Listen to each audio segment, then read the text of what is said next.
The transport ship emerged from hyperspace with a violent shudder. Admiral Susan Martinez gripped her armrest as the vessel's engines whined in protest. Through the viewport, she saw the massive space station that housed the Galactic Council. It was a structure so vast it made Earth's largest orbital platforms look like children's toys. "Final approach to Council Station Alpha," announced the pilot. "Docking in 15 minutes."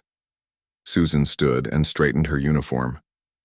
As Earth's military representative, she needed to look perfect. Her aide, Lieutenant Jack Morris, handed her a datapad. "Latest intelligence reports, Admiral. The Council's been discussing new tribute requirements for 3 cycles. 3 cycles? Susan frowned. "They're taking their time with something simple." Jack shrugged. "Politics. The Zalari are pushing for higher rates, but some of the founding members are resisting." The ship glided into one of the station's 1,000 docking ports. Susan noted the various alien vessels nearby: sleek Varkai cruisers, bulbous Cathari freighters, and the distinctive spiral-shaped ships of the Zalari. Earth's vessels looked primitive in comparison, all straight lines and functional design. Ambassador Diana Chen met them at the airlock. "Admiral Martinez, welcome to the circus." "That bad?" "Worse. The Zalari are practically drooling over the prospect of Earth's tribute. They've prepared quite the show for you." They walked through corridors, filled with representatives from countless worlds. Some were humanoid, others defied description, beings of pure energy, creatures with dozens of limbs, entities that existed partially in other dimensions. The universal translators worked overtime to process hundreds of languages. The council chamber itself took Susan's breath away. A vast spherical room with no clear up or down. Delegates floated or sat on platforms that adjusted to each species' gravitational needs. At the center, a ring of elevated thrones held the senior council members. "Earth Representative Susan Martinez," announced a melodious voice. "Please take your designated position." A platform extended from the wall. Susan stepped onto it and felt it adjust to Earth standard gravity. Around her, thousands of alien eyes turned to watch. The Zalari High Counselor rose from its throne. Its body resembled a mass of translucent tentacles wrapped around a glowing core. When it spoke, its voice resonated directly in Susan's mind through her translator. "Representatives of the Galactic Council, we gather today to formally welcome Earth into full membership. For 50 standard cycles, humanity has enjoyed provisional status, protected by our fleets, guided by our wisdom. That grace period now concludes." Murmurs rippled through the chamber. Susan noticed several representatives leaning forward with interest. As with all member civilizations, Earth must now contribute its share to our collective prosperity. The requirements are simple and non-negotiable. 20% of your total industrial output annually, 30% of your military assets to be integrated into council fleets, 10% of your scientific research, shared freely with all members. The Zalari paused. Tentacles undulating in what Susan had learned was a gesture of satisfaction. "These tributes ensure peace and stability across the galaxy. They have done so for over 10,000 years. Earth will comply, as all civilizations have before you." Susan remained impassive, though her mind raced. The tribute demands were even higher than Earth's analysts had predicted. 20% of industrial output would cripple their colonial expansion programs. 30% of their military would leave Earth's solar system virtually defenseless. Another council member spoke, Ambassador Krex of the Varkai. His reptilian features remained stoic as his translated words filled the chamber. "The council also requires access to Earth's genetic archives. Your species' unusual adaptability interests our scientists. We will establish research facilities on your homeworld to study human evolution." Susan's jaw tightened.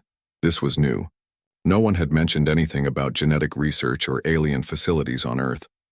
The Cathari representative added their voice, a harmonious blend of tones that the translator rendered as elderly and wise. "We note that humanity has developed several unique technologies during your provisional period. These will be shared immediately with all council members. Your artificial intelligence research shows particular promise, as does your work on dimensional folding," added the Zalari High Counselor. "Such achievements prove Earth is ready For full membership, you should be honored. The formal demands continued for another hour. Mining rights to asteroids in the Sol system. Cultural exchange programs that sounded suspiciously like indoctrination. Mandatory genetic modification to make humans more compatible with other species. Throughout it all, Susan took careful notes on her datapad. She asked no questions, made no objections. Several representatives seemed surprised by her silence. The Zalari's tentacles writhed with what might have been confusion or anticipation. Finally, the High Counselor finished. Earth has one standard rotation to consider these requirements. Tomorrow at this time you will return with your formal acceptance. The ceremony of tribute will commence immediately after. I understand, Susan said. Her first words since the session began. You may ask questions if any points require clarification, offered the Varki ambassador. No questions. The council's requirements are perfectly clear. That seemed to unsettle them more than protest would have. Several representatives exchanged glances. The Zalari's glow flickered. Very well, said the High Counselor. We look forward to Earth's joining our great alliance. You will find the rewards far outweigh the contributions required. Susan stepped off her platform and walked toward the exit. Diana fell in beside her, looking concerned. Admiral, you're taking this awfully well. Am I? They passed through the massive doors. Outside, Jack waited with a security detail. How bad? He asked. Worse than our worst-case scenarios, Susan replied. They want our children for genetic experiments, Jack. They want AI research that could compromise our defense networks. And they're calling it an honor. Diana shook her head. The president's not going to like this. The president, Susan said quietly, is going to love this. Both officers stared at her. Admiral? Jack asked. They've overplayed their hand. Dramatically. They think we're another naive species, dazzled by their technology and desperate for their protection. Susan smiled coldly. They're about to learn why Earth's military has been running all those theoretical resistance scenarios for the past 30 years. They reached their quarters on the station, a suite designed for human occupants, though. Susan noted the obvious surveillance devices built into the walls. Secure the room, she ordered. Jack activated a small device that hummed briefly. We're clear. Scramblers are active. Susan opened a secure channel to Earth. President Daniel Carter's face appeared on screen, along with the Joint Chiefs and key cabinet members. Report, Carter said. Mr. President, they want everything. Beyond the tribute we expected, they're demanding genetic access, AI research, even facilities on Earth soil. They've mistaken our patience for weakness. Carter leaned, back in his chair. Are we proceeding with option Prometheus? I believe so, sir. They've given us the perfect justification. What do you need? Just what we discussed. Have the fleet take positions at the predetermined coordinates. And, sir? Make sure the antimatter reactors on the new ships are warmed up. I have a feeling. We're going to need them. Understood. What about their demands? Susan smiled. Oh, I'll be back in that chamber tomorrow with our response. They want to see what humanity brings to their great alliance. We'll show them exactly what makes us unique. After the connection closed, Diana poured 3 glasses of scotch from her private supply. To Earth.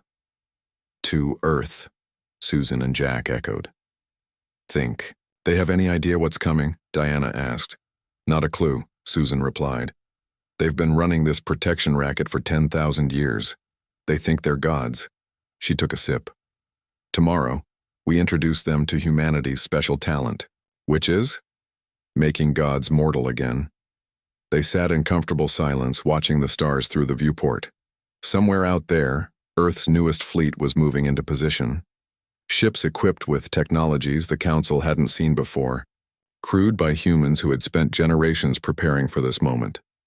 Tomorrow would bring interesting times to the galaxy. Very interesting indeed.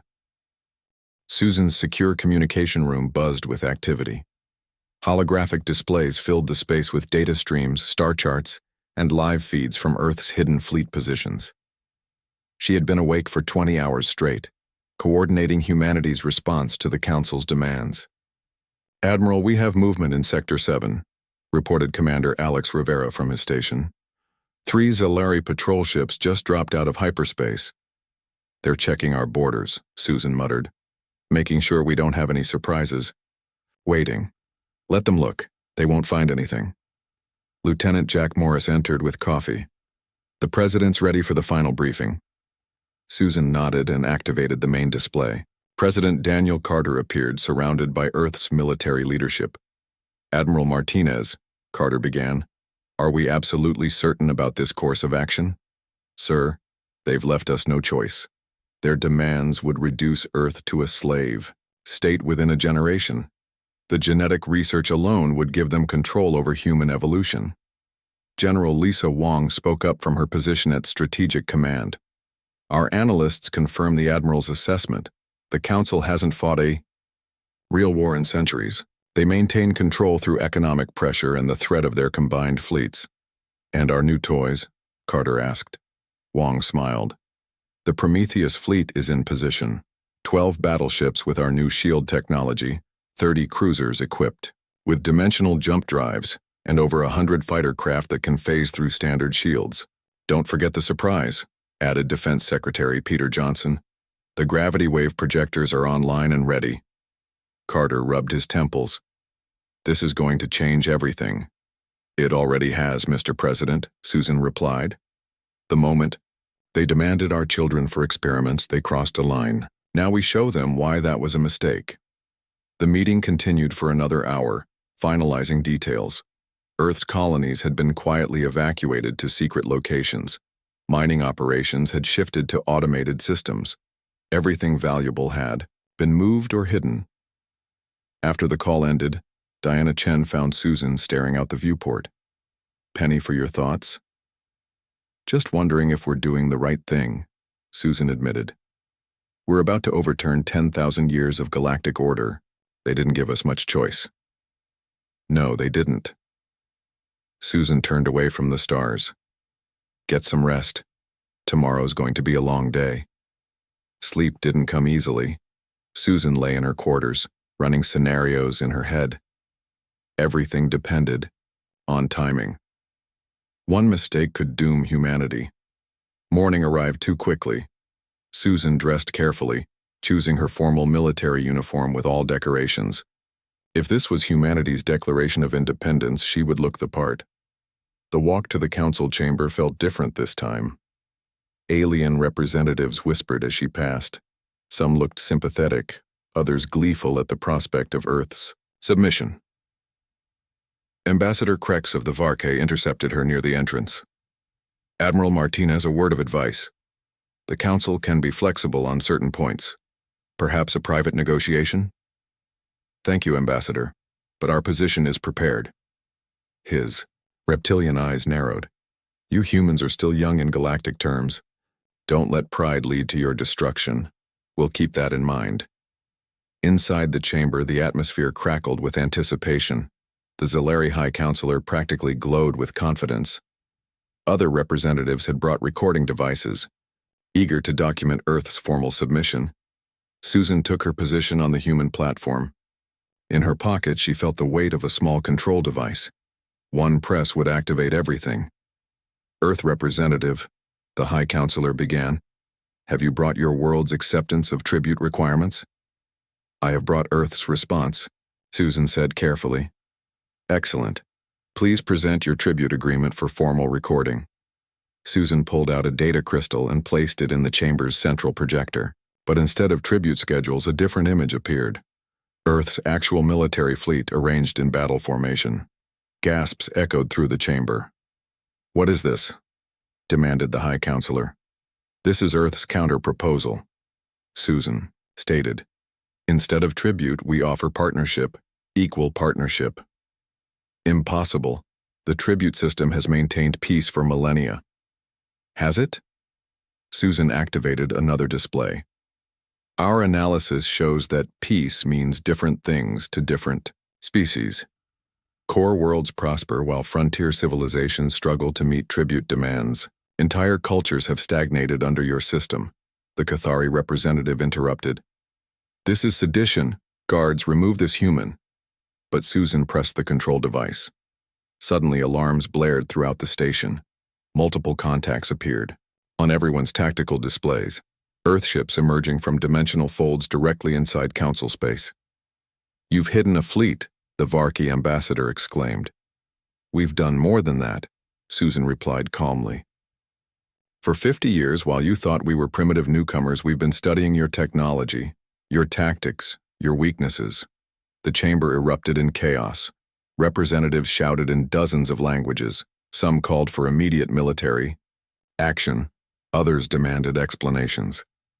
The High Counselor's tentacles thrashed wildly. "This is an act of war. Council fleets respond immediately." But Susan raised her hand. "Before you do anything rash, you should know about our dimensional jump technology. Your ships can't track us.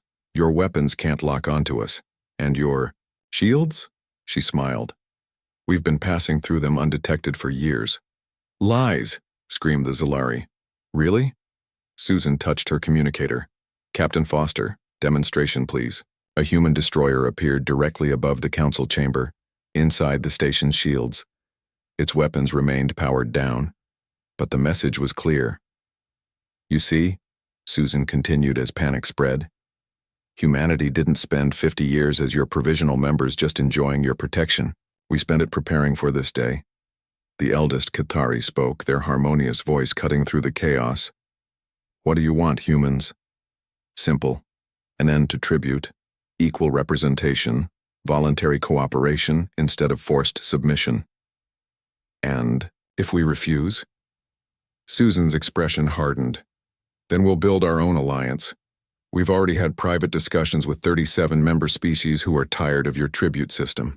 That caused another uproar. Representatives turned to each other, some nodding in confirmation. "Traitors!" the High Counselor raged. "We'll crush all of you." "With what fleet?" Susan asked. "The one that hasn't seen real combat in 500 years? The ships maintained by tribute from worlds that now question your authority?" The Varke ambassador stepped forward. "Admiral Martinez, you've made your point. But surely we can negotiate." "We are negotiating. Our terms are simple. Dissolve the tribute system. Establish a new council based on equal representation. Share technology freely. Work together by choice, not force." "That would destroy everything we've built." "No," Susan corrected. "It would destroy everything you've imposed. There's a difference." Jack's voice came through her earpiece.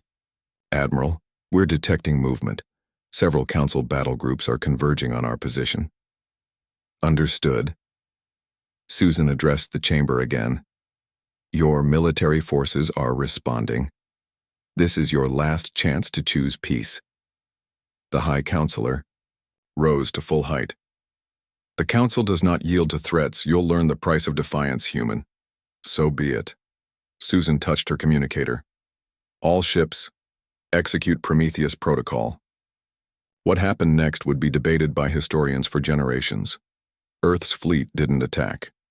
Instead, they activated technology the Council had never seen. Gravity wave projectors created spatial distortions that disabled enemy weapons. Phase shields made human ships effectively untouchable. Dimensional jumps allowed instant repositioning. In 10 minutes, without firing a shot, Earth's fleet had neutralized the Council's primary battle group. The chamber fell silent. Even the High Counselor seemed stunned. Susan spoke into that silence. "We don't want war. We never did.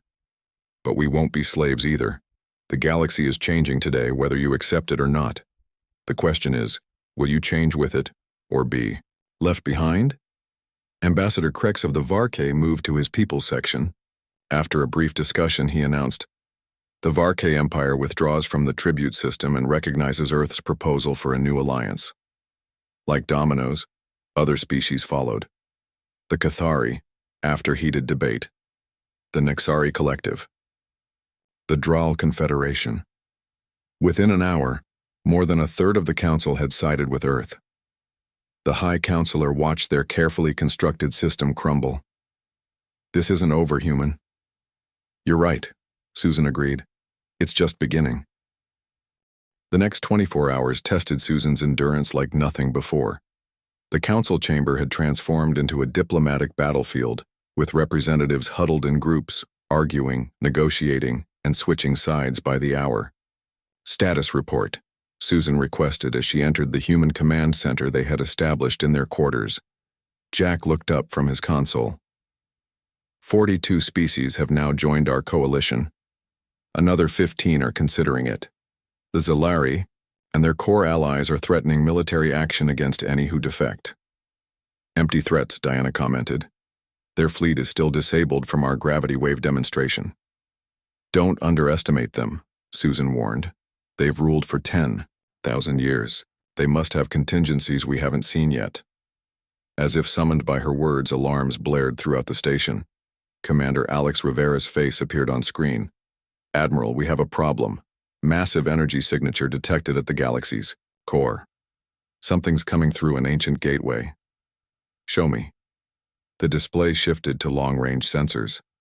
A structure older than any known civilization was activating, its rings spinning faster and faster. Through the gateway poured ships, hundreds of them, designs that matched no known species. "The precursor fleet," Diana whispered. "I thought it was a myth." "Apparently not," Susan replied grimly. "The Council's final card." "Jack, analysis?" "Scanning. Now these ships are different. Technology we can't fully identify. Power readings off our scales." The High Counselor's voice echoed through the station. "Behold the true guardians of our order. The precursor fleet, maintained in stasis for 10 millennia, awakens to preserve galactic stability." Susan opened a channel to President Carter. "Sir, we have a situation." Carter's face was grim. "We see it. Our scientists are already working on counters, but this technology is beyond anything we prepared for. Recommendations? Buy us time. We need at least 6 hours to adapt our systems." "Understood." Susan closed the channel and turned to her team. "Ideas?" Jack spoke first. "The precursor ships are converging on rebel systems. They're going to make examples of the species that sided with us." "We can't let that happen," Diana said. "Those worlds trusted us." Susan nodded. "Agreed. We need to draw them here instead." She activated the station-wide communication system. "Attention all council members. This is Admiral Martinez. I'm offering myself and Earth's command staff as guarantors for negotiation.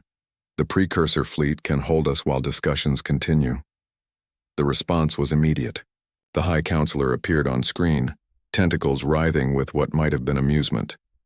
"You would sacrifice yourself for these lesser species?" "I would take responsibility for my actions." "Very well. The fleet will escort you to the precursor, flagship for judgment." After the connection closed, Jack grabbed Susan's arm. "Admiral, this is suicide. Those ships could vaporize you instantly." "Maybe. But it gives Earth time to adapt our technology." She smiled slightly. "Besides, I want a closer look at these precursor ships." An hour later, Susan stood on the bridge of a small shuttle, approaching the massive precursor flagship. The vessel defied conventional design. Organic curves blended with crystalline structures, the whole thing pulsing with unknown energies. "Docking in 3 minutes," the pilot announced. Diana stood beside her. "Still think this is a good idea?" "Ask me in an hour." The shuttle entered a cavernous hangar. As they disembarked, Susan noticed the air itself seemed charged with energy. Their escorts were tall, ethereal beings that flickered between solid and translucent states. They were led to a vast chamber where a single figure waited, ancient, powerful, and clearly not entirely in this dimension. "I am the custodian," it spoke directly into their minds. "For 10,000 years I have slept, waiting for a species foolish enough to challenge the order we established." Susan stepped forward. "With respect, custodian, orders that require force to maintain are inherently flawed. You speak of things you don't understand, young human.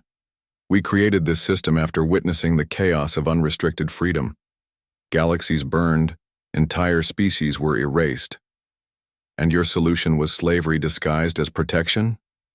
The custodian's form flickered with what might have been anger. "Our solution was stability. Peace. Progress within defined parameters. Whose parameters? Yours? The Council's? What gives you the right to decide for everyone? Power gives us the right. Wisdom gives us the responsibility. Susan laughed, surprising everyone, including herself. Power? Is that all? Then let me show you something about human power. She pulled out a small device from her pocket. The custodian's guards moved forward, but she held up her hand. This isn't a weapon. It's a transmitter. One signal from this, and every human ship activates their self-destruct sequence. Our technology, our knowledge, everything unique about us, gone in an instant. The custodian paused. You would destroy your own species? To prevent our enslavement? Yes. To protect our freedom? Absolutely. That's what you don't understand about humans. We'd rather die on our feet than live on our knees. Silence filled the chamber. Then the custodian did something unexpected. It laughed. Remarkable. In 10,000 years, no species has ever called our bluff so completely. Bluff? We are not what we seem, Admiral Martinez. This fleet, this power, it's a test. Every few millennia, a species rises to challenge the established order. Most fail. They lack conviction, vision, or courage. But you, the chamber began to shift, reality bending around them. The precursor ships outside started to fade. You were willing to sacrifice everything for your principles. That is precisely what we've been waiting for. Susan felt dizzy as the truth sank in. This was all a test? The tribute system is real enough, as is its corruption. But the precursor fleet? We are watchers, evaluators. The galaxy needs renewal, fresh perspective. You've proven humanity worthy of leading that change. The custodian's form solidified into something more human-like. The real question, Admiral, is what will you do with this opportunity? Susan's mind raced. Everything they'd prepared for, the risks they'd taken, it had all been part of some cosmic examination. First, she said firmly, we're going to need the truth. All of it. Then we're going to build something better. The Council won't accept this easily. They don't have to. Change is coming whether they accept it or not. The custodian nodded. Then let us return to the Council chamber. It's time for some long overdue revelations. As they prepared to leave, Diana whispered to Susan, Did you know it was a test? Not even slightly, Susan admitted. But I meant every word about freedom being worth dying for. Think the Council will accept us as leaders? Susan grinned. They're about to find out that human stubbornness is our superpower. The shuttle ride back to the station felt surreal. Outside, the precursor fleet was dissolving, revealing itself as advanced holographic projections with just enough real ships to make the threat believable. Jack met them at the docking bay. Admiral, what happened? The whole fleet just started disappearing. Long story, call President Carter, tell him the situation has evolved in ways we never imagined. They returned to the Council chamber to find chaos. Representatives were demanding explanations for the vanishing fleet.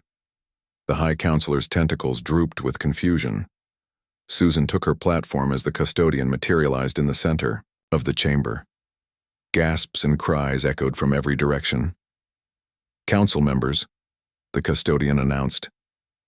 The time of testing is over. Humanity has passed where others have failed. They will lead the new galactic order. The High Counselor surged upward. This is absurd. Humans are newcomers. They know nothing of governance. They know enough to risk everything for freedom, the custodian replied. Can you say the same? Susan stepped forward. We don't seek to rule anyone. We seek to build a community of equals. Every species will have a voice. Every world will choose its own path. And if we refuse, demanded the Zalari, then you'll be left behind, Susan said simply. The galaxy is changing. Join us or step aside. In the end, it wasn't really a choice. One by one, even the most resistant council members acknowledged the new reality. The tribute system was dead. Something better was being born. As the session concluded, Diana found Susan staring out at the stars. Thinking about what comes next? Always. We just inherited responsibility for the entire galaxy. No pressure, right? Diana laughed. At least, we don't have to blow up our own fleet. True, though I would have done it. I know, I think that's why we won. 3 months after the dissolution of the tribute system, Susan found herself drowning in diplomatic meetings. The Grand Council chamber had been reorganized into a forum where every species had equal representation, but old habits died hard. The Vark systems need more protection, Ambassador Krex insisted during yet another heated session. Without tribute fleets, pirates are becoming bold. Then build your own defenses, replied the Kethari representative. We cannot return to dependency. Susan rubbed her tired eyes. These arguments happened daily. Freedom, it turned out, was messy. Jack appeared at her side with coffee and a datapad. Priority message from Earth. President Carter wants an update. Tell him we're making progress. Slowly. Actually, Admiral, there's something else. We've detected unusual energy readings from the dead zone. The dead zone. A vast region of space that every spacefaring species avoided. Ancient warnings spoke of civilizations that entered and never returned. What kind of readings? Similar to the precursor technology, but different. More aggressive. Before Susan could respond, alarms shrieked through the station. Emergency lights bathed the chamber in red as tactical displays materialized everywhere. Multiple contacts emerging from the dead zone, shouted a technician. Unknown configuration, massive energy signatures. The chamber erupted in panic. Representatives scrambled for exits while security forces tried to maintain order. Everyone calm down, Susan commanded, her voice cutting through the chaos. Jack, get me visual confirmation. The main display activated, showing ships unlike anything in known space. They were dark, angular constructions that seemed to absorb light itself. Energy weapons crackled along their hulls. The custodian materialized, beside Susan. The Devourers, it said grimly. We hoped they were truly gone. Friends of yours? Quite the opposite. They were the reason we established the tribute system. 10,000 years ago, they nearly consumed the galaxy. We drove them into the dead zone and thought them extinct. Apparently, they've been busy, Susan observed as more ships poured through. Thousands of them. A communication channel opened. The voice that spoke was mechanical, cold, and somehow hungry. We are the Devourers. Your protection has ended. Your resources will feed our expansion. Surrender brings swift absorption. Resistance brings suffering, then absorption. The transmission ended. In its wake, silence gripped the chamber. Susan turned to the assembled representatives. Well, now we know why the tribute system existed. The question is, what are we going to do about it? The Zalari High Counselor floated forward. Reinstate the tribute system. Only unified command can face this threat. No, Susan said firmly. We're not going backward. We face this as equals or not at all. Foolish human, you've doomed us all. But others were already moving. Ambassador Krex stepped forward. The Varki fleet stands with Earth, as do the Kethari, added their melodious representative. One by one, species pledged their forces, not because they had to, but because they chose to. Susan opened a channel to Earth's fleet. Admiral Martinez to all coalition forces. We have a situation. Transmitting tactical data now. President Carter's face appeared on her personal display. Susan, we're seeing this. Our analysts say those ships use energy absorption technology. Our weapons might feed them. Then we need a different approach. Get me our science team. Within minutes, Dr. Elena Rodriguez appeared on screen. Admiral, we've been studying the readings. These Devourers seem to consume energy in all forms, weapons, shields, even life force. So how do we fight them? We don't. Not directly. But I have an idea. Remember the gravity wave projectors? What if we invert them? Susan's eyes widened. Create gravity wells instead of waves. Trap them. Exactly. But we'll need precise coordination across all fleets. The Devourers weren't waiting. Their lead ships opened fire on the outer defense platforms. True to Elena's analysis, the energy weapons were absorbed, making the enemy ships glow brighter. All ships fall back, Susan ordered. Do not engage directly. The coalition fleet retreated in organized fashion. Some commanders protested, but Susan's authority held. Trust me, she told them. We're going to turn their strength against them. The human science teams worked frantically to modify the gravity projectors. Meanwhile, the Devourers advanced steadily, consuming everything in their path. Admiral, the custodian said privately, if this fails, I can activate the station's self-destruct. Better oblivion than feeding their hunger. It won't fail. Humans are good at impossible situations. 6 hours into the battle, Elena reported ready. Gravity inverters online. We need to lure them into a specific formation. Susan smiled grimly. Leave that to me. She opened a wide channel. Attention, Devourers. I am Admiral Susan Martinez of Earth. Your technology is impressive, but primitive. Watch and learn. She ordered a single human frigate to fire its most powerful weapon at the enemy flagship. The Devourers absorbed it eagerly, their hull glowing with stolen energy. More, their mechanical voice demanded. Feed us. As you wish. Susan signaled the fleet. Human ships fired everything they had, creating an irresistible feast of energy. The Devourers clustered together, drunk on power. Now, Susan commanded. Across. The coalition fleet, modified gravity projectors activated. Instead of pushing, they pulled. Space itself warped as artificial singularities formed around the Devourer ships. The enemy's tone changed from hunger to confusion. What is this? We cannot move. You consume energy, Susan explained calmly. But gravity isn't energy. It's the curvature of space-time itself. You can't eat geometry.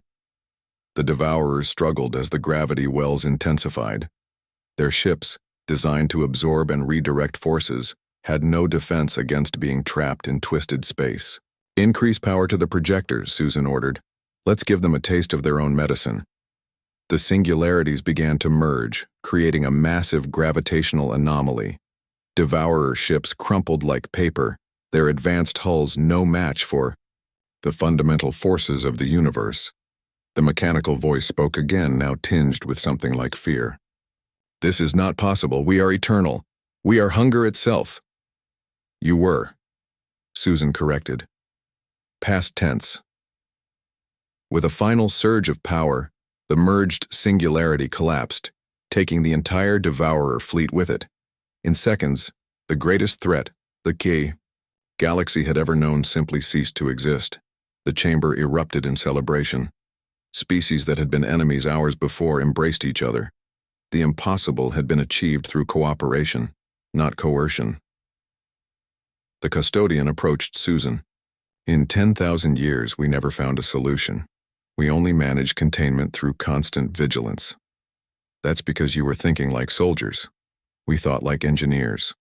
Later, as reports came in from across the galaxy, the magnitude of their victory became clear. The Devourers had been completely eliminated. Their technology, based on consumption, had no answer to humanity's creative approach. The Zalari High Counselor floated over to Susan. I owe you an apology, and perhaps gratitude. Save it. We have work to do.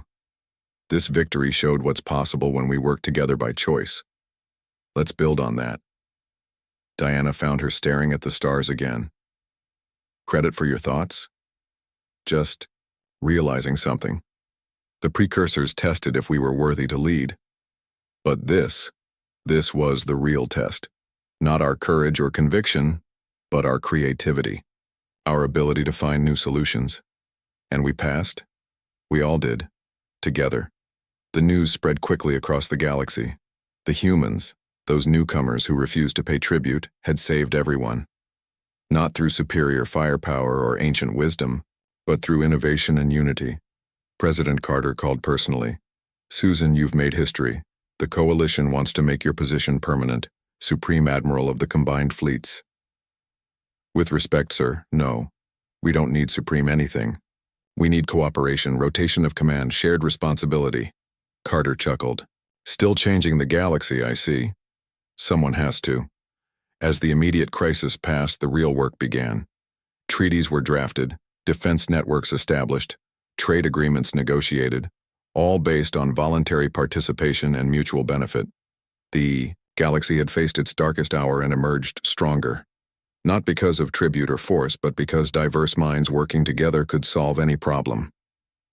Susan smiled as she watched the council chamber fill with representatives eager to build this new future. The stars seemed brighter somehow, full of possibility instead of threat. 1 year after the Devourer crisis, Susan Martinez stood on the observation deck of Harmony Station, the new headquarters of the Galactic Coalition. The old council station had been converted into a museum, a reminder of the past they had overcome. Admiral, the quarterly review is about to begin, Jack informed her, now wearing the insignia of a coalition coordinator. Still calling me Admiral? Susan smiled. I'm just the human representative now, remember? Old habits, Jack grinned. Besides, everyone still thinks of you that way. They walked through corridors bustling with activity. Members of different species worked side by side, sharing ideas and technology freely. A group of Varkay engineers discussed shield modifications with human technicians. Cathari scientists collaborated with Zolari researchers on medical advances. The main assembly hall was a far cry from the old council chamber. Instead of floating thrones and rigid hierarchies, there were circular seating arrangements that rotated randomly each session. No species held a permanent position of power. Susan took her assigned seat next to Ambassador Krex. How are the new trade routes working? Remarkably well, the Varkey replied. Piracy has dropped by 80% since we implemented the shared patrol system. The session began with reports from various sectors.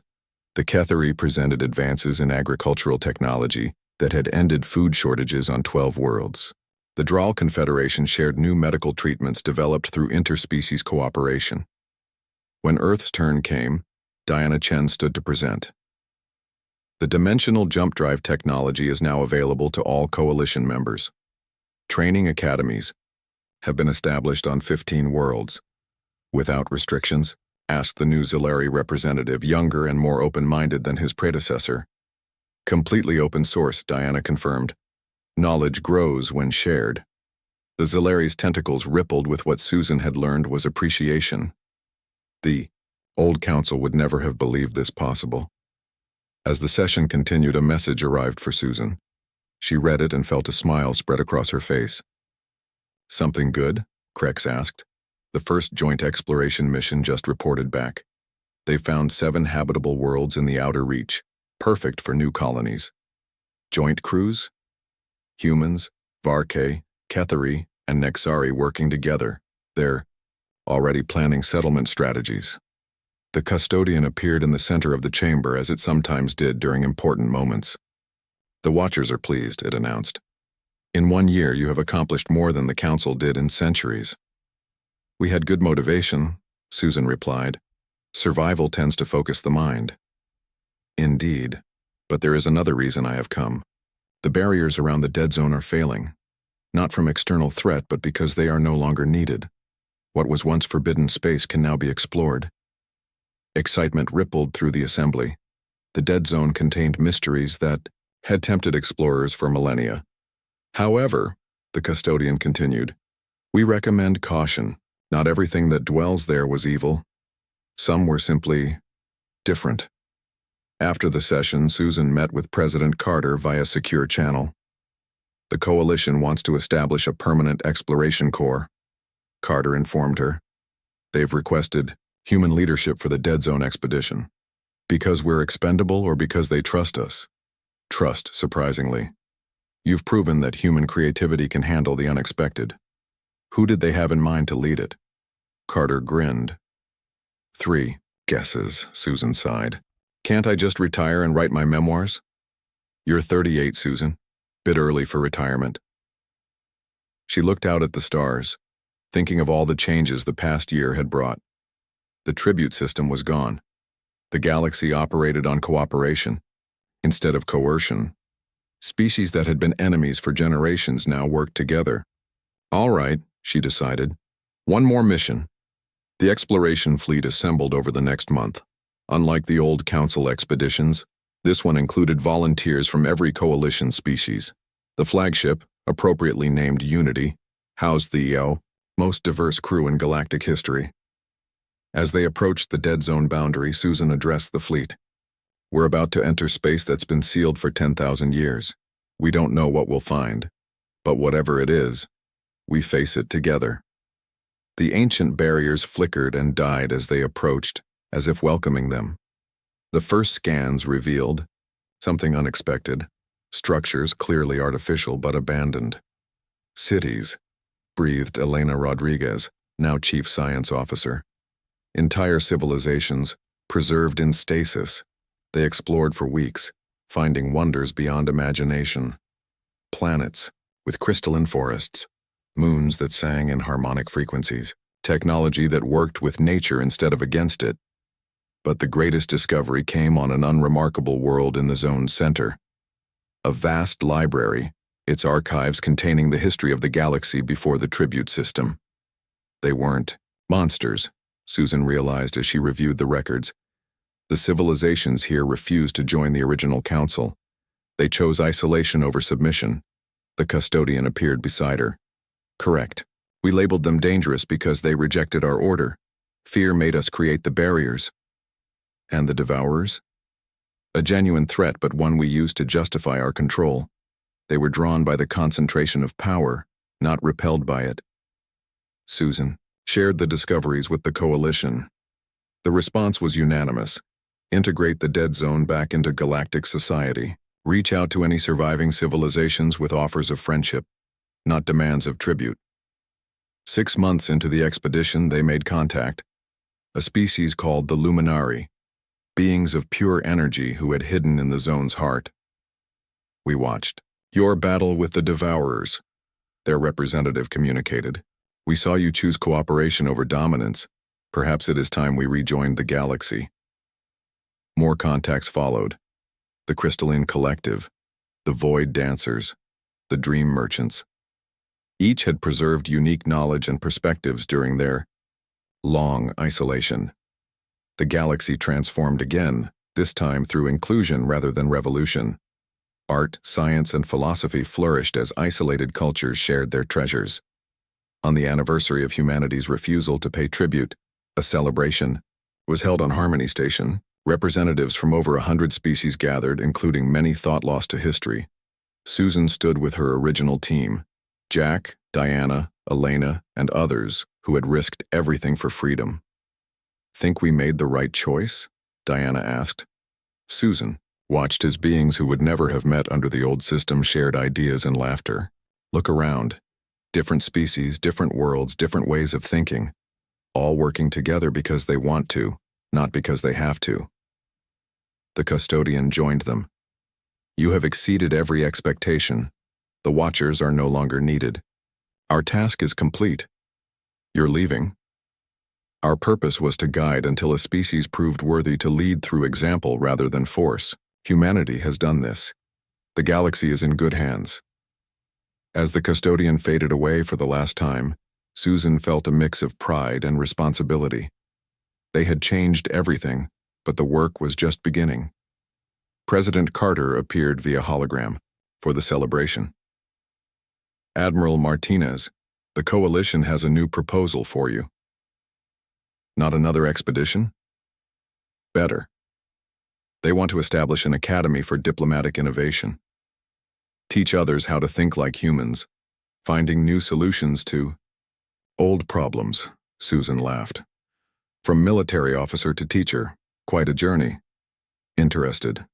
She looked at the celebrating crowd, at the stars beyond, at the infinite possibilities ahead. Actually, yes. Someone needs to train the next generation of troublemakers. Years later, when historians wrote about the transformation of galactic civilization, They marked it not from the day humanity refused tribute, but from the moment they offered partnership instead. It became known as the choice, when one species' defiance opened the door to freedom for all. And in the Academy's main hall, a plaque bore simple words that guided generations of diplomats. They demanded our submission. We offered them partnership. The galaxy chose freedom. Susan Martinez lived to see her students spread across the stars, solving problems with creativity instead of force, building bridges instead of walls. The girl from Earth who refused to kneel had shown an entire galaxy how to stand.